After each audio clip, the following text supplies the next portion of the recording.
Hi, and welcome to First Bite, a Nation's Restaurant News podcast. I'm your host, Holly Petrie. Today's Friday, November 18th, and here are your top stories. First, Wendy's offers Italian mozzarella chicken sandwich and garlic fries. The brand joins a growing number of quick-service restaurants offering new twists on the staple. Second, Panera Bread is selling milkshakes for the first time. The bakery shakes are inspired by bakery menu items and will be rolling out to test markets this week. Third, Tech Tracker. The next generation of digital tech solutions is here. Both Lunchbox and Thanx have released new versions of their software, and third-party platforms are adding more end-to-end capabilities. Fourth, Restaurant Brands International appoints Patrick Doyle as executive chairman, effective immediately. The previous Domino's CEO will invest $30 million of his own money into the company for at least 5 years. And finally, Shake Shack tests its first brand campaign in Seattle. The fast casual chain hires Austin-based Preacher as lead creative agency. Now let's dive deeper into one of these stories. As customers demand more digital technology engagement from their favorite restaurants, even neighborhood spots, tech vendors are rapidly adding more bells and whistles to their repertoire to keep up with changing customer needs. This month, two digital tech upstarts, Lunchbox and Thanx, have released new versions of their online ordering and loyalty software, and are well on their way toward becoming end-to-end solutions for operators.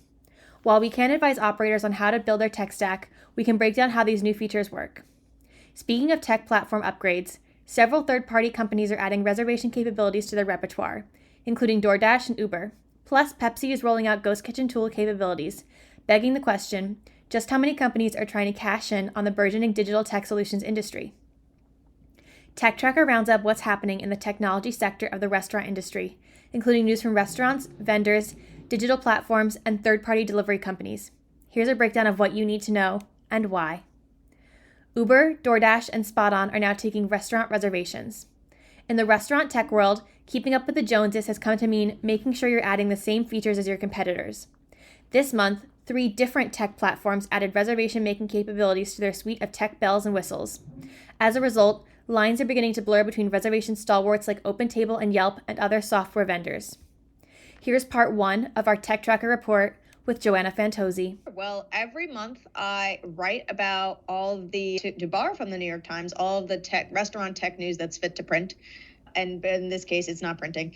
But I mean, I write about everything from the latest with tech vendors and third-party delivery platforms are doing, to maybe tech companies are either acquiring other companies or adding new features or anything like that. Or just in general, I offer some insights into the changing restaurant tech industry.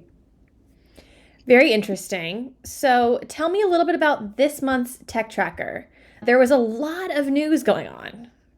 Yes, this one happened to be a doozy. It's one of the longest tech trackers I've ever written, actually. And it pretty much had a theme, which is that everybody is trying to be everything to everyone. And I know that sounds very vague, but what I mean by that is that all tech vendors are trying to add more and more features so they become like each other, and are trying to become an end-to-end solution for all types of restaurants and all types of operators.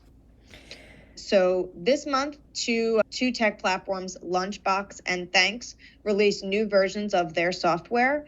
And as well, this month happened to be the month of let's add restaurant reservations capabilities. So I guess hold on to your hats, Yelp and OpenTable, because you're not the only ones that are going to be able to offer restaurant reservation capabilities for operators and for customers.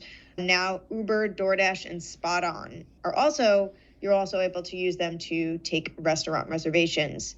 And so I actually kind of, the way I put it in the Tech Tracker pieces that I said, it's become a keeping up with the Joneses type of thing, where everyone is trying to add more bells and whistles, because it has become, tech vendors they're competing to become the end-to-end solution, the one-stop shop for operators, so they don't have to partner with 20 different partners here and there, and rather they can just, have one tech partner for the most part, one major tech partner. I think Lunchbox is well on their way to trying to become that. But A warning that I have, and this is kind of me adding my opinion here a bit, is, as the old saying goes, jack of all trades and master of none. So there is a reason why certain companies are known for certain features and stay in a specific lane, maybe because they're best at that. And if you try to solve every tech problem, every tech ask or need that operators have, then it's a good chance that maybe those features won't all be of the same quality. Thanks for listening to today's episode of First Bite. Stay tuned for part 2 on Monday, and we will see you then. Until then, stay up to date with all your news on nrn.com.